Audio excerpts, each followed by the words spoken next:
And welcome to Grand Rounds. It's my pleasure to introduce today's speaker, Dr. Fahad Masud.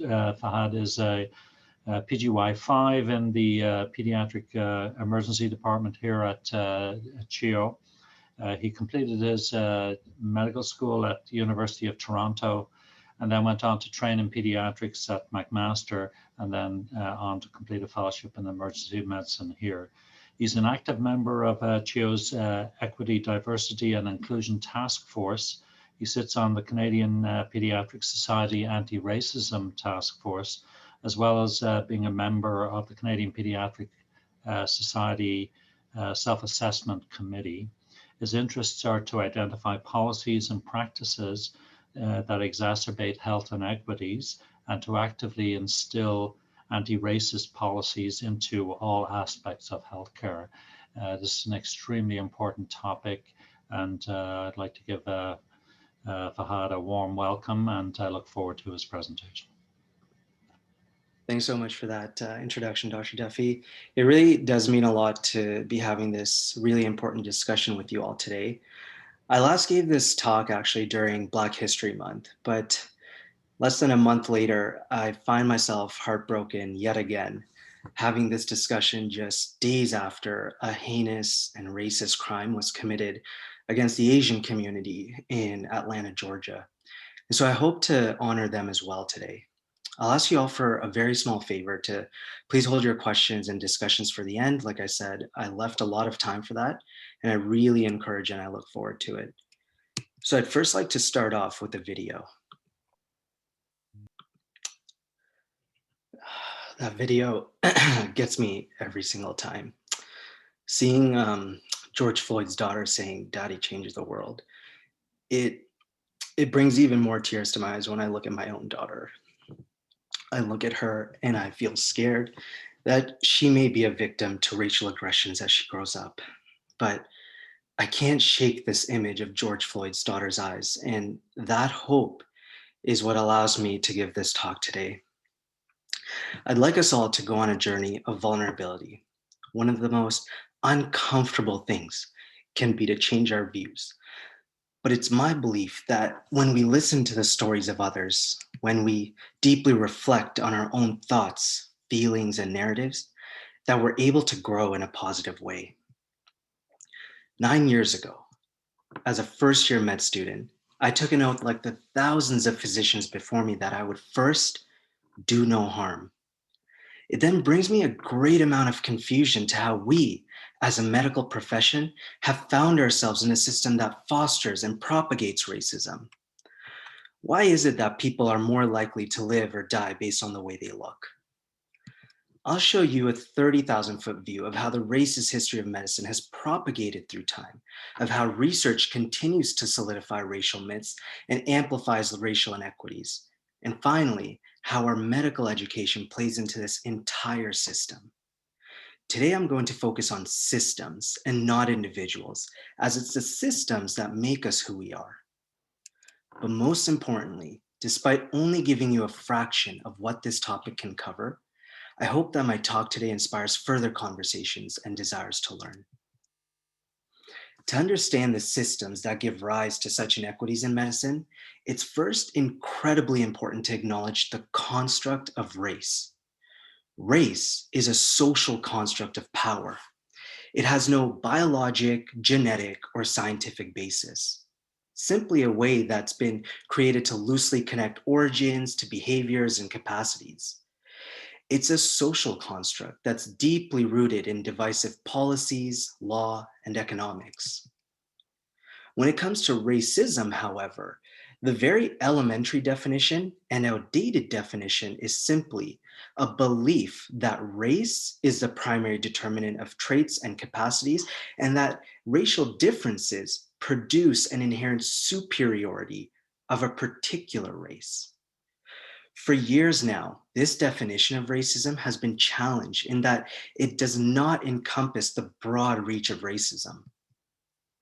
The more appropriate and illustrative definition of racism reflects what it's truly capable and meant to do to our society. It's to refer to this social and institutional power.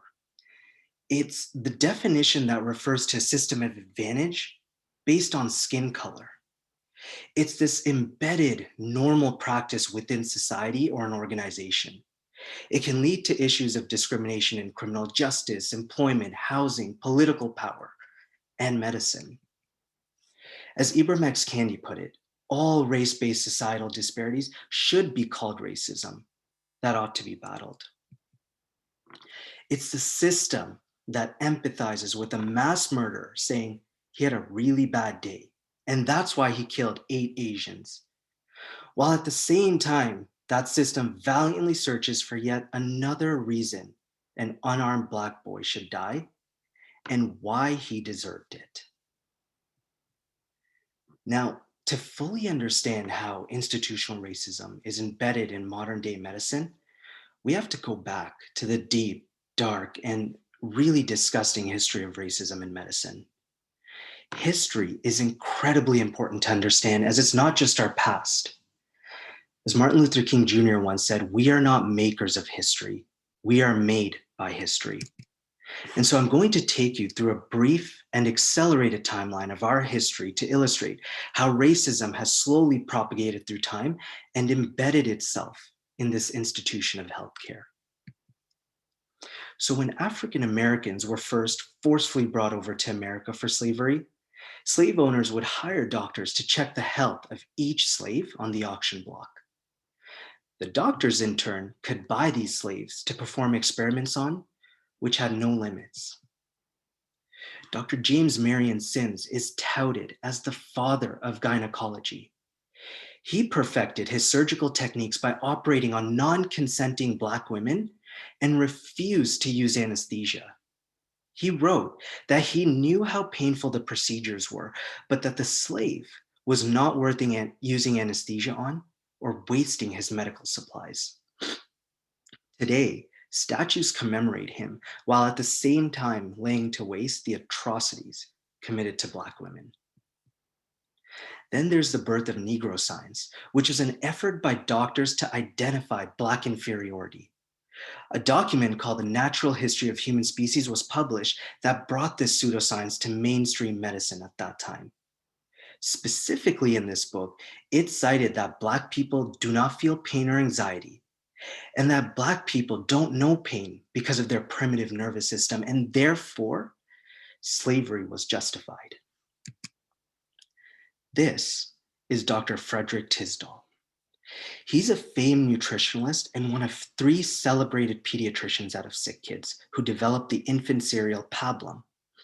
He was the former president of the Canadian Pediatric Society. He's one of us. Over the past years, I spent the better parts of my days studying and rounding out my pediatric knowledge so I could join the ranks of Dr. Tisdall with an FRCPC after my name. The same doctor from 1942 to 1952, alongside the Department of Indian Affairs of Canada, performed horrific starvation trials on Indigenous children in residential schools. In these trials, children were starved in order to study which nutritional concoctions could provide adequate nutrition. Even as children died, the experiments continued. A Canadian pediatrician starved children to study nutrition. This is our past, and I did not learn an ounce about this atrocity that my specialty committed on our Indigenous people. As my pictures turned from black and white to color, things didn't change.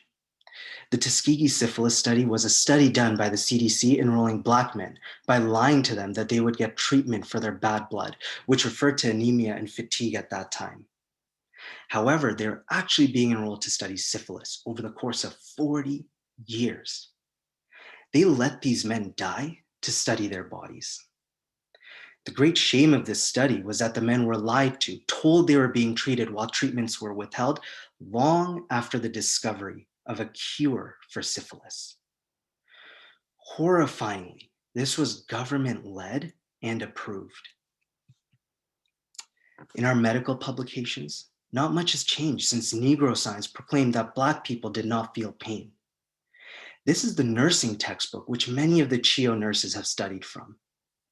Here we can see we continue to propagate historical myths claiming Muslims thank God when they're in pain, Hindu patients must endure pain, and Blacks do not feel pain in the same way.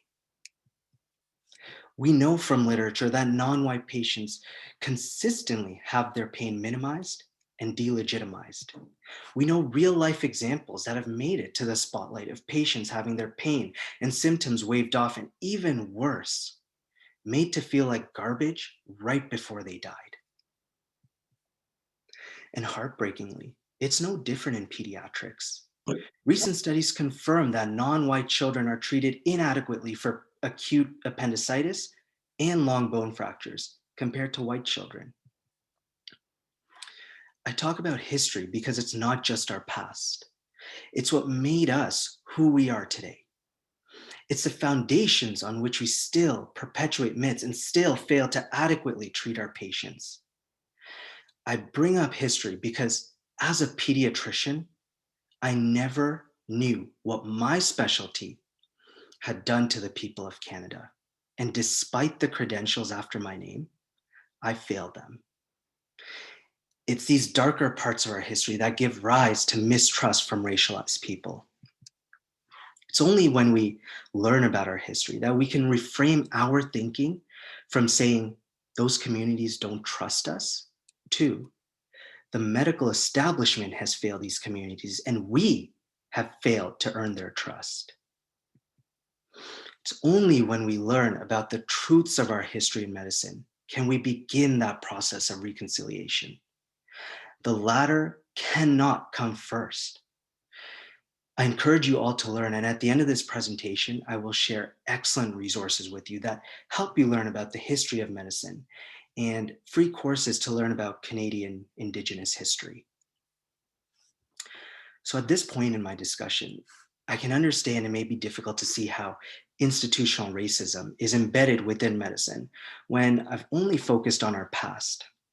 Today, we're science-driven and we focus on evidence-based medicine. So let's take a look into how research also has its hand in cultivating institutional racism. We can't talk about research without talking about research funding. So a study out of the University of Kansas led by a group of economists looked into the National Institutes of Health's research funding distribution. It concluded that Black research applicants were significantly less likely than white applicants to be funded by the National Institutes of Health. And interestingly, they found that even when controlling for education level, number of publications, previously approved grants, awards, citations, Black researchers still came out behind. In order to do clinical research as well, we need to recruit patients appropriately. When studying investigations or interventions, if it's to be used in the general population, the study should recruit the general population. During this pandemic, there is no better example of recruitment disparity than the one seen in validating the use of pulse oximeters. When initially testing the reliability of this critically important device, it was mostly studied on lighter skin color. However, multiple studies since its initial development and a fresh New England Journal publication have shown that patients with dark skin had nearly 3 times the frequency of occult hypoxemia that was not detected by pulse oximetry. These findings have clear, major implications, especially during our pandemic. Patients are at a higher risk for being discharged home with hypoxemia, less likely to receive intervention, and are at a higher risk for late presentation or later admissions. It's also really interesting to me that as an emergency physician, I had never heard of nor had any idea about the technical biases that pulse oximetry can give rise to, despite multiple studies being shown over the many years. The strong research showing the need for technical calibration, new technology, or even adjusting the threshold for patients with darker skin have never been taught to me. This tells me that there's a critical lack in knowledge translations when concerns for racialized populations are at stake. Earlier, I mentioned how race is a social construct and how it's not a reliable proxy for genetic differences. However, the belief that it is a reliable marker has become embedded within our practice. One of the subtle insertions of race into modern day medicine involves diagnostic algorithms and practice guidelines that adjust or correct their outputs on the basis of a patient's race or ethnicity. We use these algorithms to individualize risk assessments and guide clinical decisions. And I'll show you how these algorithms propagate racial inequities in a way where more attention or resources are directed to white patients than to members of racial or ethnic minorities. Many of these algorithms are highlighted in this beautiful and thought-provoking article just recently published in the New England Journal of Medicine. And I'll show you a few examples.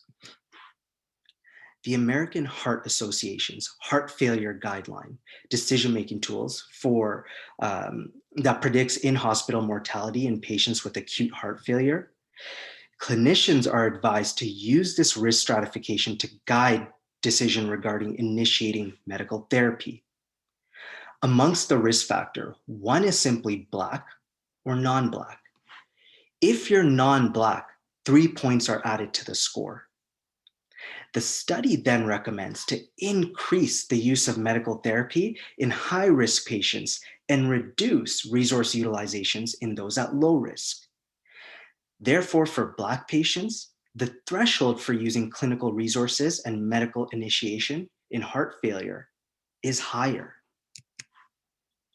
Now compare that to the Society of Thoracic Surgeons short-term calculator. This calculates a patient's risk of complications and death with the most common cardiac surgeries. Amongst the many risk factors, race is listed. The risk score for operative mortality and complications increases for all non-white patients and especially for Black patients. Unlike in the last decision tool, where less medical therapy and resources are utilized for Black patients because they are deemed low risk for heart failure, this tool increases their pre-op risk for cardiac surgeries, meaning they are also less likely to be offered common cardiac surgeries. The Organ Procurement and Transplantation Network has a calculator called the Kidney Donor Risk Index. This helps predict the risk of donor kidney graft failure, which is used to predict the viability of a potential kidney donor. Of all the many criteria, African American is listed as one. No other race is listed. If the donor is identified as African American, it increases the risk of graft failure. Therefore, the use of this tool reduces the pool of African American kidney donors, and we know that African American patients are more likely to receive kidneys from other African American donors. And thereby reducing the pool of available kidneys, this risk calculator exacerbates racial inequities in access to kidney transplantations for African Americans. In our emergency department, we are not spared from these biased decision-making tools. Many of us in the Emerge, probably all of us, have used UTI Calc. This is a tool that estimates the risk of a urinary tract infection in children from 2 to 23 months of age to guide decisions about when to pursue urine testing for definitive diagnosis. Of the factors, race is one of them. The score then systematically assigns a lower likelihood of UTI if the child is Black. By doing so, clinicians are deterred from pursuing definitive diagnostic testing in Black children when they present with the same symptoms of a UTI as non-Black children. This UTI clinical decision-making tool was published in 2011 and it was reaffirmed in 2016. It's been cited over 700 times. A recent paper argues that we abandoned this risk calculator. UTI Calc was derived from a meta-analysis of 6 seminal articles on UTI prevalence conducted primarily in northeastern United States between 1990 and 2004. The validity of racial categories applied in these articles is challenged by at least two things. First, it is completely unclear how patients in the original studies were allocated to racial or ethnic categories. The studies indicate that race was recorded, collected, or abstracted, but the assignment process was almost never described. In one study, researchers assigned race groups based on the researcher's perception. We know that phenotypic observation is an unreliable method for assigning racial categories. Additionally, the AAP-UTI guideline collapses the multiple racial and ethnic categories designated in those seminal studies into binary variables, Black or non-Black, without any clear explanation of how or why those categories were mapped. So it's impossible to know how a Black Hispanic is mapped versus a white Hispanic. This tool is a true representation of modern day myths that somehow Black bodies confer protection over certain things like pain or UTIs. There's a thought that stems from studies like this that Black children are biologically less susceptible to urinary tract infections, but there's absolutely no discernible reason that that conclusion can be made when we analyze closer how these scientific studies use race in a grossly unscientific way. Many more examples can be found throughout medicine in which we use race correction. Many algorithms offer no explanation of why racial or ethnic differences might exist, while others refer to outdated racial science or to biased data. Most corrections implicitly, if not explicitly, operate on the assumption that genetic differences tracks reliably with race. Such situations, however, are exceedingly unlikely. Studies from the genetic structure of human populations continues to find more variation within racial groups than between them. What if we have a patient who needs cardiac surgery, who's from the Dominican Republic, who identifies as both Hispanic and Black? Are they at a double the dose risk for cardiac complications? These race corrections forces clinicians into these absurdly reductionistic exercises while operating on the guise of modern medicine. When clinicians insert race into their tools, they risk interpreting racial disparities as these immutable facts rather than as injustices that require intervention. When these tools influence high stakes decisions, they propagate inequity well into our future. To be clear, I do not believe that physicians should ignore race. Doing so would blind us to the ways in which race and racism structure our society.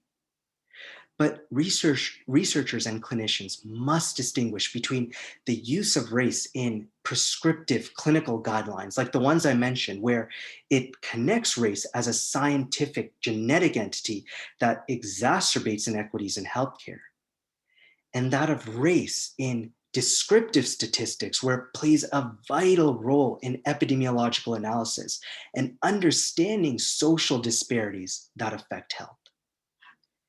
Take Canada, for example, and our experience with COVID. As a flood of data from other countries like the US and UK demonstrate disproportionate impact of COVID on ethnic and racial minorities, Canada had no data to show for itself. In this situation, our failure and continued resistance to collect data on race and ethnicity, despite decades of researchers pushing for its inclusions, has led to an inequitable health system that fails our diverse population. Our health system's resistance to collect data on race and ethnicity only helps perpetuate the disparities while sheltering us from the facts. During this pandemic, Jason Kenney, the Premier of Alberta, publicly blamed the South Asian community for a spike in COVID cases around Diwali, saying, quote, "Let me be absolutely blunt and get to the point. We know that it's tradition to have big family gatherings at homes, and we think this is one of the reasons why we have seen a much higher level of spread in the community." Jason Kenney, however, conveniently ignored the multiple spikes seen in the province and across the country during March break, Thanksgiving, Christmas, and not to mention the many prominent figures who leisurely traveled internationally. What he also ignored, though, is the fact that many of those in the South Asian community live in multi-generational households, suffer from poverty, and work essential jobs in factories that have in many cases violated human rights. No sick days, no social distancing, no proper PPE. He also ignored that many of the people within these communities have lost their jobs because they could not go into work as they fell ill, exacerbating further poverty and spread. These are the fundamental underlying reasons why COVID has disproportionately impacted marginalized communities. It shouldn't come as a surprise at all. However, because we failed to collect race-based data in this very appropriate situation, we leave room to lay blame and further isolate these communities. As an institution, we need to review our goals of research. Who are we serving and who are we disenfranchising? Our emergency department has an incredibly strong research division, and I've challenged them to think about how race may play into their research work. I extend that challenge to you as well. We need to, as doctors and clinical educators, rigorously analyze algorithms that include race and understand the context that it's used in. We can be more thoughtful and deliberate users and discern whether race is likely to relieve or exacerbate inequities. Governing bodies in obstetrics has already stopped using race-based VBAC calculators, and nephrology has actively stopped correcting EGFR based on race. I challenge you all to look within your specialties and analyze race-based literature and whether it alleviates or exacerbates health inequities. I've already challenged our department to reconsider the use of UTI Calc, which has absolutely no scientific basis in its use of race. The more I learned about institutional racism in healthcare and the disparities that it creates, the more I wondered how this was my first ever in-depth and meaningful exposure to this topic 9 years into my career. It has nothing to do with this picture of me sleeping during a med school lecture, which I guarantee you is not one about health disparities. I've questioned how we, as a group of well-intentioned professionals who have taken an oath to do no harm, have built and fostered a system so destructive for certain groups of people. I started to ask myself, who are we? Admissions are extraordinarily competitive, and in Ontario alone, the chances of getting into medical school are lower than 10%, and in recent years has been as low as 2%. These rates are not unusual anymore. Successful medical school applicants demonstrate skills and initiatives to get in.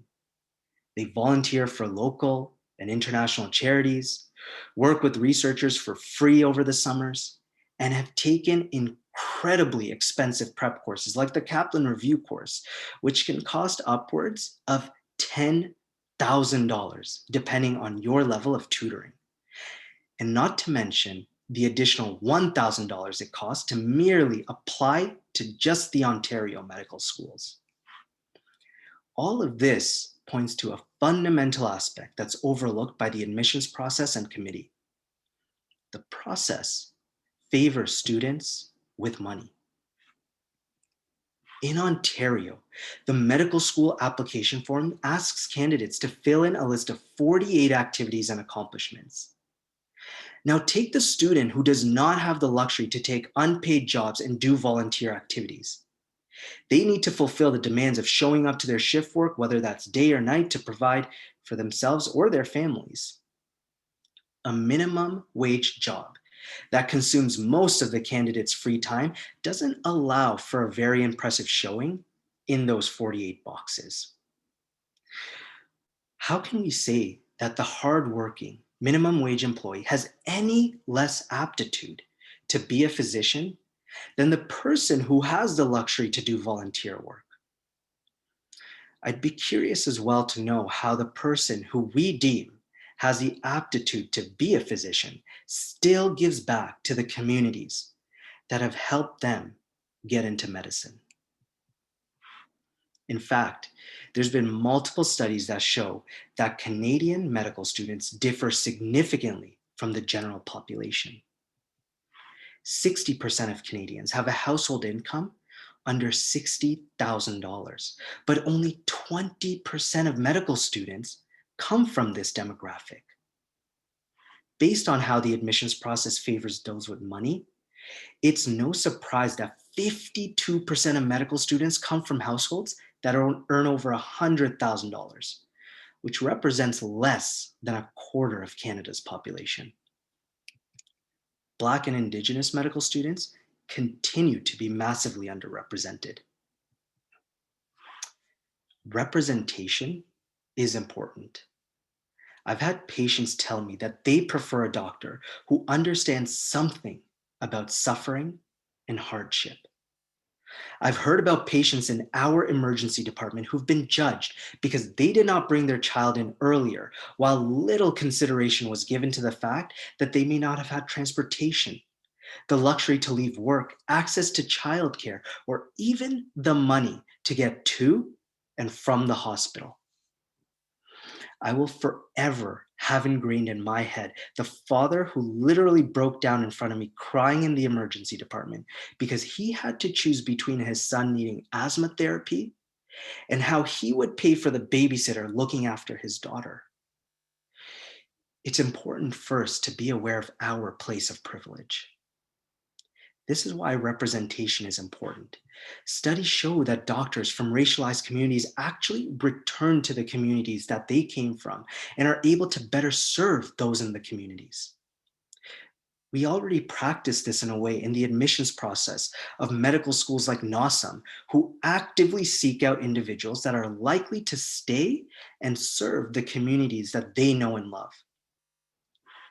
Mounting evidence also suggests that when physicians and patients share the same race or ethnicity, it improves time spent together, medication adherence, shared decision-making, and wait times for treatment. All of these factors can alleviate or exacerbate health inequities, and currently, our medical school's admissions process is exacerbating them. Sometimes we need to change, and that path seems winding and daunting, but we need to start. Our medical school's admissions committee needs to be more imaginative. It's not enough to allocate points just for having a longer list of activities. Right off the bat, this disadvantages those who did not have the luxury to complete many extracurricular activities. If we just acknowledge that the motivated minimum wage employee has no less aptitude to be a caring, driven, and trailblazing physician than the student who had the luxury to take unpaid work, then we can start to reimagine our selections process to be more inclusive and allow for recruitment of a population of physicians that represents Canada. I challenge you all as well to be mindful of what the difference between effective volunteering is versus the dangers of voluntourism, and be more comfortable in appropriately scrutinizing an applicant's listed activities. Programs like the Queen's Accelerated Route to Medical School recruits Indigenous and Black students while lifting the barriers of expensive standardized tests, and they cultivate doctors who will best represent the communities that they come from while understanding and building on effective volunteering to address specific health inequity concerns in their communities. this is the first step to reimagining our medical school applications process and the first step to medical schools alleviating health inequities. But what happens when we actually get into medical school or residency? The medical education has not taught me a thing about institutional racism. It never taught me about our history. It didn't ever challenge me to think about what race-based medicine might look like and how race data can worsen or better health inequities. It's made me a passive learner within the system. It's made me someone who uses UTI calc while believing that Black children are less susceptible to UTIs. It has certainly never taught me a thing about how to simply look at non-white skin and confidently make a diagnosis after 9 years of education. Most of what I know about diagnosing skin disease on darker skin is from an Instagram page called Brown Skin Matters. While studying for the Pediatric Royal College exam last year, I used a few CPS modules which are designed for continuing education for pediatricians. I came across multiple questions that propagate racism, like this one, which describes a clearly 16-year-old Asian Canadian who's asking you, the pediatrician, about his mental health and starting an SSRI.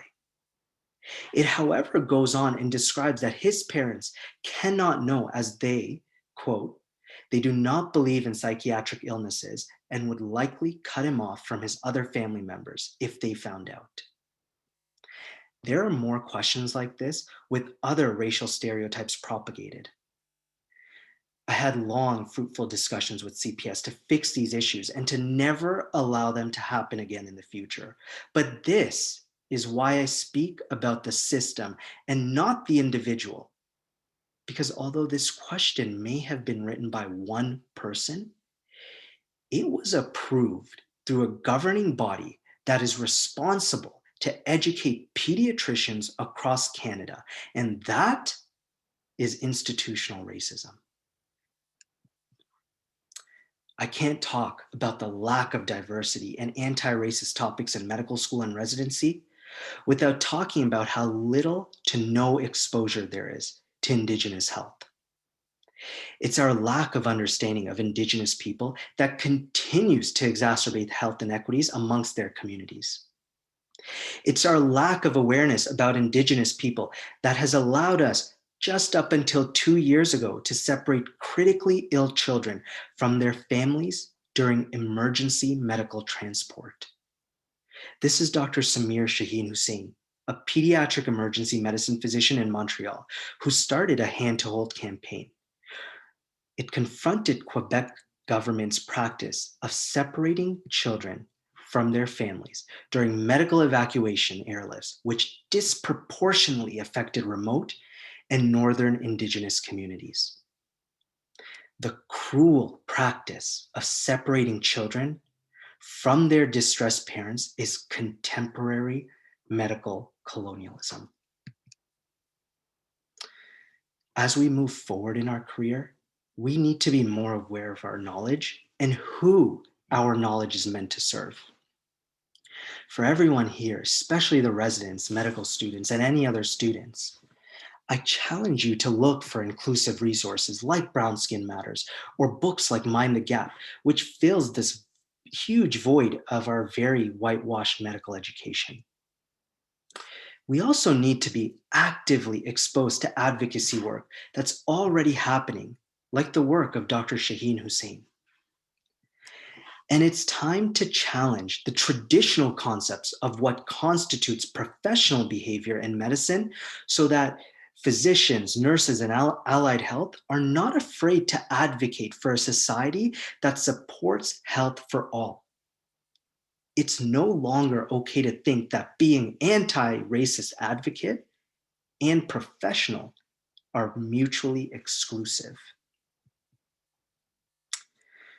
Today, my vision was to give you a 30,000-foot shot of how our system has cultivated and continues to propagate racial inequity. Each and every topic I discussed today, from our history to research to our medical education, has solidified the racist institution that we function within. I know it may be extremely uncomfortable and distressing to hear a lot of this, but remember that it's much worse for those who live these experiences. I've heard from many people that this is now the hot topic, the sexy topic, but it's never been a hot or sexy topic for us. We have a long way to go, but first, we need to listen to the voices of those who suffer in our system. We need to learn their stories, and only then can we grow. We need to actively challenge the system where we feel it's exacerbating racial inequities. And we need to be actively anti-racist, for being a passive bystander only enables the system to further propagate racism in new and clever ways. This QR code will direct you to a page I created that links you to every single study, article, editorial, and paper that I came across, which helped me learn to this point in my journey. But more importantly, I've linked multiple Instagram pages, Twitter accounts that have helped open my eyes and be a constant reminder and educate me further to the depths of institutional racism. These pages have also shown me outlets of how to be an active member and start rebuilding our system. I know that if we each take steps into actively incorporating, or at least think about being anti-racist in our work, then we too can change the world. I truly believe that. Thank you all so much for your time, your openness, your allyship, and your willingness to listen. Thank you. Thank you very much, Fahad, for an outstanding presentation, very moving, and I'm sure it's had a huge impact on a lot of people. I know we have some time for discussion and questions. You are a member of the task force at GI. Maybe you could tell me a little bit about the task force and what its work entails. Sure, yeah. So the Equity, Diversity, Inclusion Task Force, it's actually just starting up. We've had one of our meetings, but we have a few different branches. So we have the CHIO Foundation branch, the research branch, and then the family and the actual institution branch. And the goal is to really brainstorm and think about what are things that we can do from those three branches and kind of those three pillars to start alleviating health inequities in our system. I know, like, for me, for example, I see things through a very specific lens as a physician in the emergency department, or as a fellow currently in the emergency department.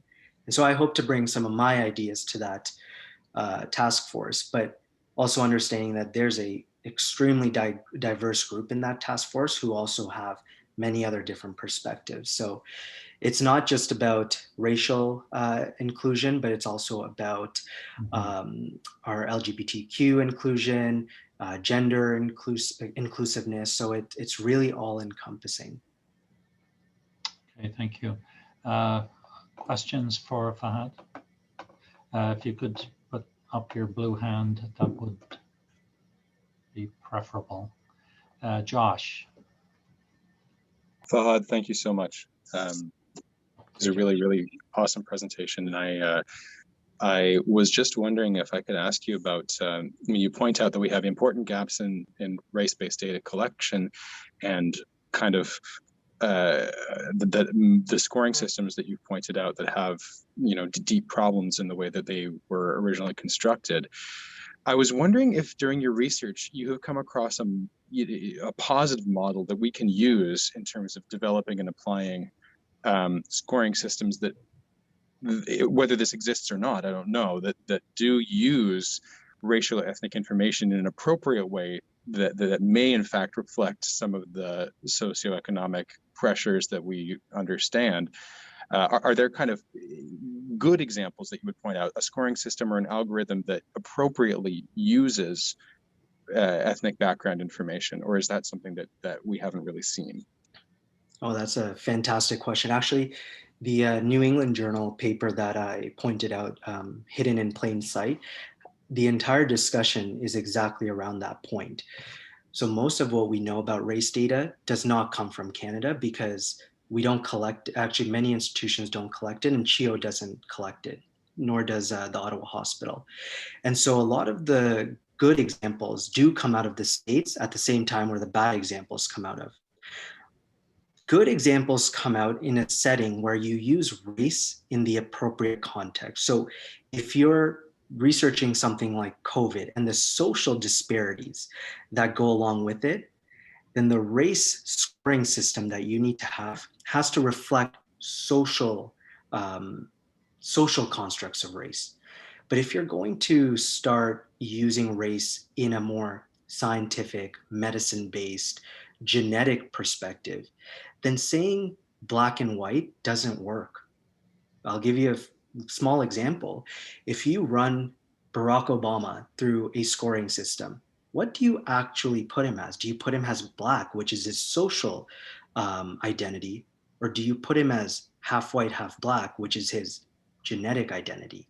So you really, the onus is on the researcher to look for how will that race-based scoring system be used. But currently, we need to use more genetic-based scoring systems, and we're not there yet.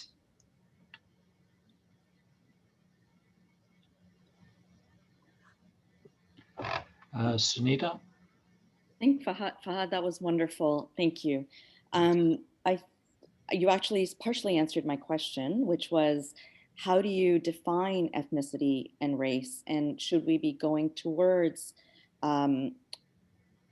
more ethnicity-based research, or should we be going towards more regional-based research in terms of being better, getting closer to those genetic markers or those genetic vulnerabilities that may lead to some of the disparities? Yeah, and again, I wonder if maybe our perceptions and definitions of race is not quite matching up with the technological advancements that we already do have. So I think that, now that these topics are more prominent and that people are really scrutinizing these types of work, the onus will be on the researchers and the scrutiny will be on the researchers to say, this is why I've chosen these subset of race-based categories or these ethnic categories, and this is why it may have an outcome that makes sense. So it really needs to actually make sense with the outcome that you're looking for. But again, in that New England Journal article, it really does point out that we do have the genetic capabilities now and the technologies to actually look at scientific research in a scientific way. So we really do need to push researchers into going in that direction. Okay, thank you. Other questions or comments? Toby. Hi, thanks for the amazing talk. My question, I'm involved with the pediatric program, and it's about selections. You spoke a bit about medical school selections, but we sort of have struggled with the same issues with our CARMS residency selection process in regards to the same points you raised about how the process leading up to admission is biased towards a higher, I would say, income background, and also potentially then also, I would say, some race disparities that are potentially created in our RAMG entry process. In your reading, did you come across any recommendations about how to, improve scoring systems or how to adjust the scores to create a more level playing field? No, it's a great question. I haven't been able to come across too many. I know Queens has their accelerated route to medical school, like the one I presented. Calgary, I believe in recent years for their medical school, revamped their scoring system. They used to give out something like 10 points, which in the reference of it is quite a lot for if you've been to the Olympics. It was like a very specific thing that they had, which it's very arbitrary and it doesn't really make sense. One of the things I have reflected on, Dr. Otson, is that when I was interviewing for my residency, fellowship, and even staff position, I would never dare look at the interviewers and upsell my research capabilities, because I know that they are probably equipped to scrutinize it. But we're not quite there when it comes to the diverse level of volunteering activities that applicants have. And so I have a background in more volunteering. And so I know what to actually look for in an applicant that has, a tremendously long list of volunteer activities. And so I think we need to maybe even recruit the interview panel in a way where we can have representation from people who understand the different facets that applicants may have on their application. But I think that's a huge area of work, and I have to say it's not quite my area of expertise yet.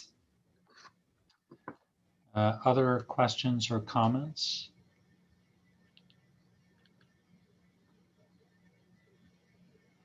So don't see anything further. I should just, if it's okay with you, Fahad, I will let the members of the department and others present know that you will be joining the department as a faculty member later this year, and we're really looking forward to have you. You bring a very fresh look at many things that we do need to look at, and I appreciate your insight and your willingness to put yourself forward in the manner in which you have. And I sincerely look forward to learning a great deal from you. Thank you so much. Thanks, everyone. Okay, thank you. We'll draw to a close.